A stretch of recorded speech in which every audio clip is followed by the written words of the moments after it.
ये सारी भारतीय जनता पार्टी देश में एक पिक्चर के पोस्टर लगा रही है, इसलिए राजनीति करने आए थे। पिक्चरों के पोस्टर, अपने बच्चों को क्या जवाब दोगे? घर जाके बच्चे पूछेंगे पापा क्या काम करते हो? पिक्चरों के पोस्टर लगाता हूं। 8 साल केंद्र सरकार चलाने के बाद अगर किसी देश के प्रधानमंत्री को विवेक अग्निहोत्री के चरणों में शरण लेनी पड़े तो इसका मतलब उस प्रधानमंत्री ने 8 साल में कोई काम नहीं किया। कह रहे कश्मीर फाइल्स टैक्स फ्री करो, अरे यूट्यूब पे डाल दो, फ्री हो जाएगी। भाई साहब, कश्मीरी पंडितों के नाम पे कुछ लोग करोड़ों रुपए कमा रहे हैं और तुम लोगों को पोस्टर लगाने का काम दे दिया। बोलो, भी जो था वो कम से कम अपने चमचों को नौकरी देता था, रोजगार देता था। इतिहास उठा के पढ़ो, रोजगार तो दिया था। इन्होंने क्या दिया आपको? आपके बच्चों को नौकरी दी? कम से कम यार ये पिक्चर का प्रमोशन करना तो बंद करो, गंदे लगते हो तुम लोग। बीजेपी वाले कह रहे हैं कि बाबा साहब अंबेडकर और भगत सिंह की क्यों लगाई, सावरकर की क्यों नहीं लगाई, हेडगेवार की क्यों नहीं लगाई? तो मैं कह रहा हूं भाई, सावरकर की और हेडगेवार की तुम लगा लो। इनका बस चले तो ये चुनाव कराना बंद कर दे। क्या 7 साल थे तुम्हारे पास? सो रहे थे क्या 7 साल से? कहां थे तुम लोग 7 साल से? क्यों नहीं तुम लोगों ने क्यों नहीं तुम लोग यूनिफाई करने के लिए पैसे चाहिए? क्यों नहीं तुम लोगों ने यूनिफाई किया 7 साल से? चुनाव के 1 घंटे पहले तुम लोग चिट्ठी लिख रहे हो, अब सो के जागे हो कि अब यूनिफाई करोगे? तो विधान बदल रहे हैं, चुनाव टाल दो, चुनाव टल जाएंगे। क्या मजाक बना रखा है इन्होंने, नौटंकी कर रखी है इन्होंने। भारत जनतंत्र है, देश ये बर्दाश्त नहीं करने वाला जो इन्होंने नौटंकी कर रखी है। अध्यक्ष महोदय, मुझे बेहद खुशी है कि वैसे तो हम सब लोग सभी शहीदों को नमन करते हैं, सभी स्वतंत्रता सेनानियों का आदर करते हैं, लेकिन उन सभी स्वतंत्रता सेनानियों में एक तरह से 2 चमकते सितारे हैं, बाबा साहब अंबेडकर और भगत सिंह। दिल्ली सरकार ने ये निर्णय लिया है कि बाबा साहब अंबेडकर और भगत सिंह जी की तस्वीरें सभी दिल्ली सरकार के दफ्तरों में लगाई जाएंगी। कुछ दिन पहले पंजाब सरकार ने भी ये निर्णय लिया है कि पंजाब सरकार के भी सभी दफ्तरों में भगत सिंह और बाबा साहब अंबेडकर की तस्वीरें लगाई जाएंगी। जब से ये ऐलान किया गया है, मैं तो सोच रहा था कि हमारे विपक्ष के साथी इसके ऊपर हमें बधाई देंगे, तारीफ करेंगे कि बहुत अच्छा निर्णय लिया गया। शुक्रिया। लेकिन जब से ये ऐलान किया है कि इतना, यहां तो कहने के लिए कह दिया, बाहर 1 मिनट मेरे को पूरा, हमें इतना क्रिटिसाइज किया जा रहा है। बीजेपी वाले कह रहे हैं कि बाबा साहब अंबेडकर और भगत सिंह की क्यों लगाई, सावरकर की क्यों नहीं लगाई, हेडगेवार की क्यों नहीं लगाई? तो मैं कह रहा हूं भाई, सावरकर की और हेडगेवार की तुम लगा लो। अब देखो, जो बोल रहे थे उसमें तो किसी ने टिप्पणी नहीं की। मैंने कहा भाई सावरकर की बोल रहे हैं, सावरकर की और हेडगेवार की तुम लगा लो, हम बाबा साहब अंबेडकर की और भगत सिंह की लगा लो। कांग्रेस वाले चिल्ला रहे हैं इंदिरा गांधी की क्यों नहीं लगाई, राजीव गांधी की क्यों नहीं लगाई, सोनिया गांधी की क्यों नहीं लगाई? तो हम कह रहे हैं भाई, इंदिरा गांधी की तुम लगा लो, हम तो बाबा साहब अंबेडकर की और भगत सिंह की लगाएंगे। अध्यक्ष महोदय, मेरे को पता नहीं था ये लोग बाबा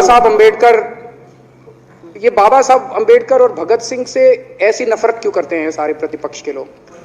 मैं आपको बताता हूं क्यों करते हैं, और खासकर बीजेपी वाले बाबा साहब अंबेडकर से इतनी नफरत क्यों करते हैं, मैं बताता हूं आपको। बाबा साहब अंबेडकर ने संविधान बनाया, मैं बता देता हूं आपको, आप भी सेटिस्फाई हो जाओगे।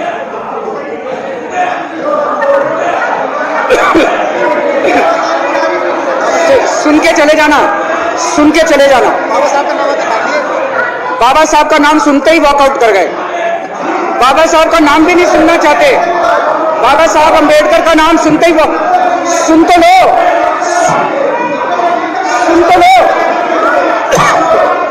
तमाशा, और ये सब कुछ जो इन्होंने बोला वो सच बोला, सुन तो लो।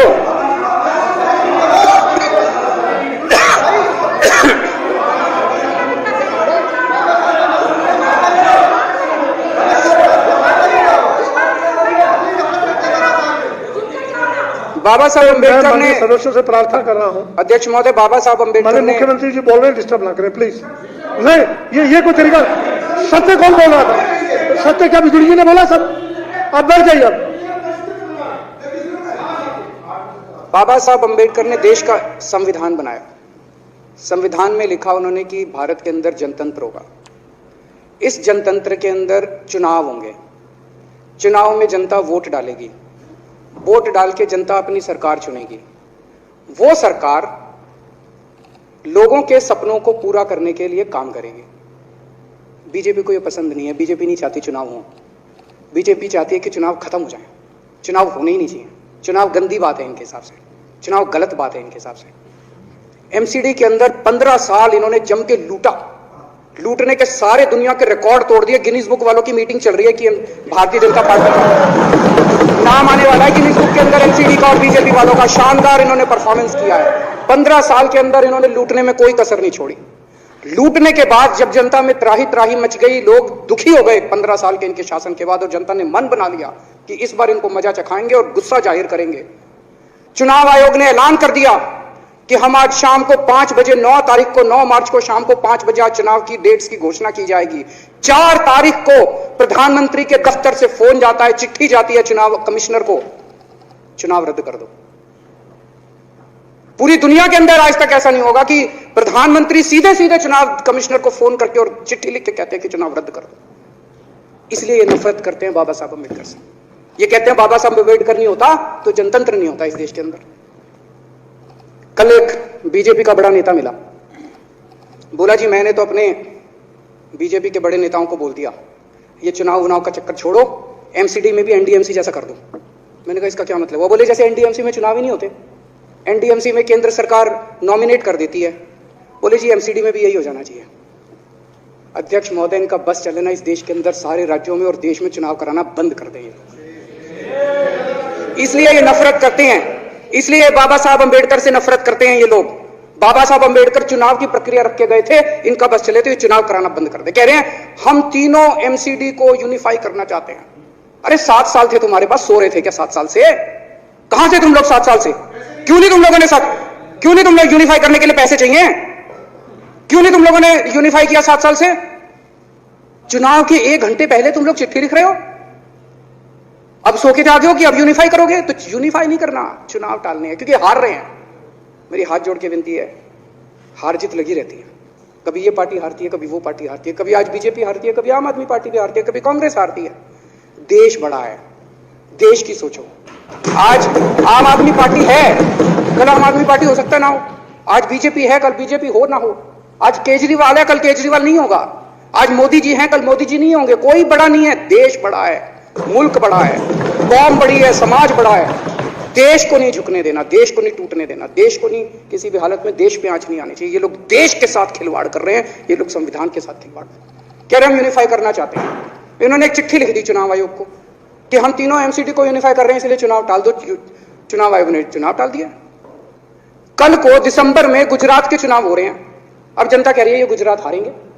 अब अगर ये गुजरात हारेंगे तो ये 10 दिन पहले चिट्ठी लिख देंगे चुनाव आयोग को कि भाई हम गुजरात को और महाराष्ट्र को एक कर रहे हैं, इसलिए गुजरात के चुनाव टाल दो। गुजरात के चुनाव टल जाएंगे। अगली बार ये लोकसभा हारेंगे, चिट्ठी लिख देंगे जी ये पार्लियामेंट्री फॉर्म ऑफ सिस्टम बड़ा खराब है, हम प्रेसिडेंशियल फॉर्म ऑफ सिस्टम ला रहे हैं, संविधान बदल रहे हैं, चुनाव टाल दो। चुनाव टल जाएंगे। ये क्या मजाक बना रखा है इन्होंने, नौटंकी कर रखी है इन्होंने। भारत जनतंत्र है, देश ये बर्दाश्त नहीं करने वाला जो इन्होंने नौटंकी कर रखी है। कहते हैं हम दुनिया की सबसे बड़ी पार्टी हैं, हम तो जी दुनिया की सबसे छोटी पार्टी हैं। फिर भी डर गए तुम लोग।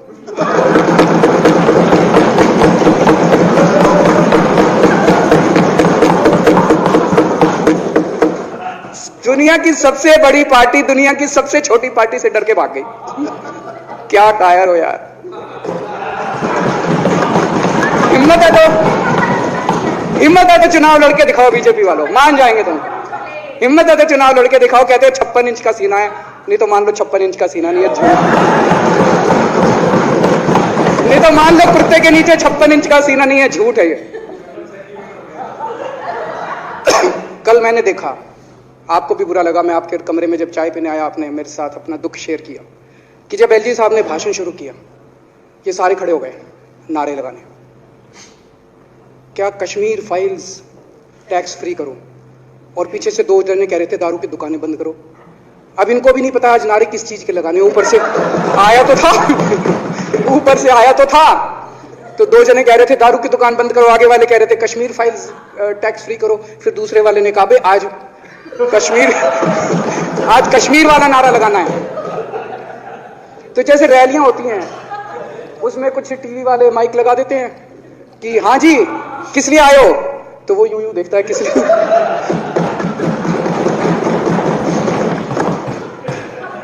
क्या हाल बना दिया इनका। इसलिए थोड़ी राजनीति में आए थे, इसलिए थोड़ी राजनीति में आए थे। एक पिक्चर आई थी बंटी और बबली, उस पिक्चर में एक सीन था, कुछ लोग एक नेता के घर के सामने जाते हैं, हमारी मांगे पूरी करो, हमारी मांगे पूरी करो। नेता बाहर आता है, कहता है क्या मांगे हैं, तो सारे एक दूसरे की तरफ, उनको पता ही नहीं क्या मांगे। आज सारे देश की सारी भारतीय जनता पार्टी एक पिक्चर के पोस्टर लगा रही है गली गली में जाके।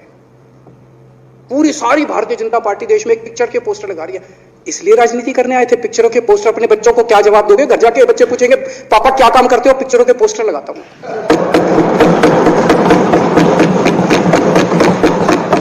8 साल केंद्र सरकार चलाने के बाद अगर किसी देश के प्रधानमंत्री को विवेक अग्निहोत्री के चरणों में शरण लेनी पड़े, तो इसका मतलब उस प्रधानमंत्री ने 8 साल में कोई काम नहीं किया। 8 साल खराब कर दिए। बताओ, विवेक अग्निहोत्री के चरणों में उनको शरण लेनी पड़ रही है, बचा लो बचा लो बचा लो। अगर किसी प्रधानमंत्री को कह रहे हैं कश्मीर फाइल्स टैक्स फ्री करो, अरे यूट्यूब पे डाल दो, फ्री हो जाएगी। टैक्स फ्री क्यों करा रहे हो? इतना ही तुमको शौक है, विवेक अग्निहोत्री को बोलो यूट्यूब पे डाल देगा, सारी पिक्चर फ्री है, सारे जने देख लेंगे एक दिन के अंदर। टैक्स फ्री की क्या जरूरत है? यूट्यूब पे क्यों नहीं डाल?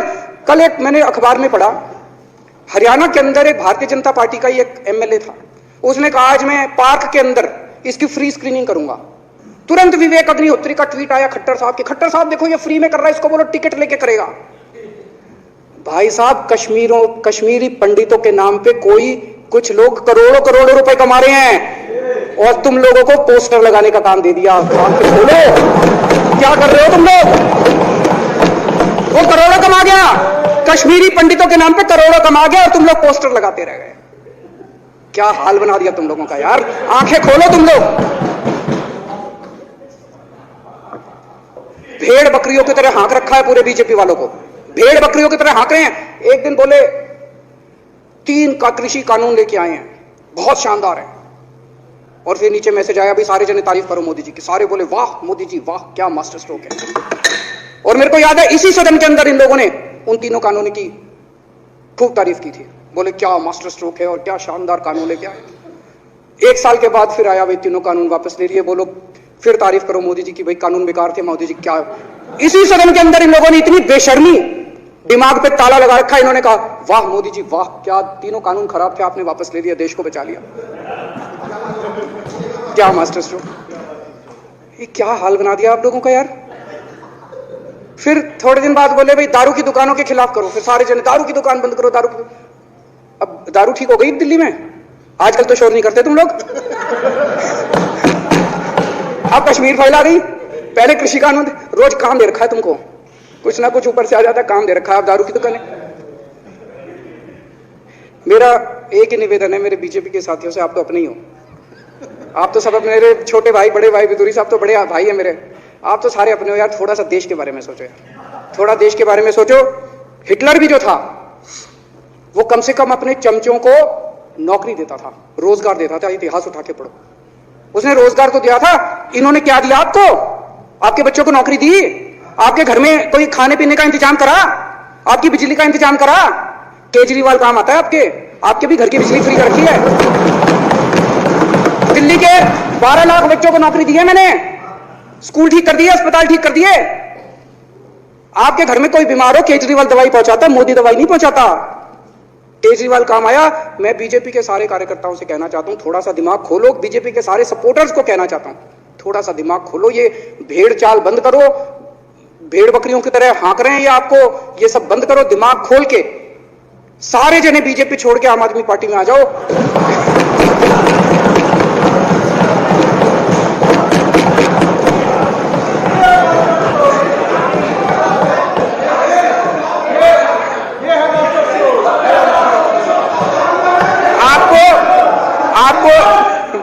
आपको इज्जत मिलेगी, सम्मान मिलेगा, आपसे कतई झूठे नारे नहीं लगवाएंगे। राष्ट्र निर्माण में आपको साथ लेंगे, हम राष्ट्र निर्माण करेंगे आपके साथ मिलकर। ये पोस्टर भी नहीं लगवाएंगे झूठी फिल्मों के, और जो भी करना हो कम से कम यार ये पिक्चर का प्रमोशन करना तो बंद करो। ये गंदे लगते हो तुम लोग। अच्छी शोभा नहीं देता आप लोगों को यार, आप अच्छे आदमी हो कुछ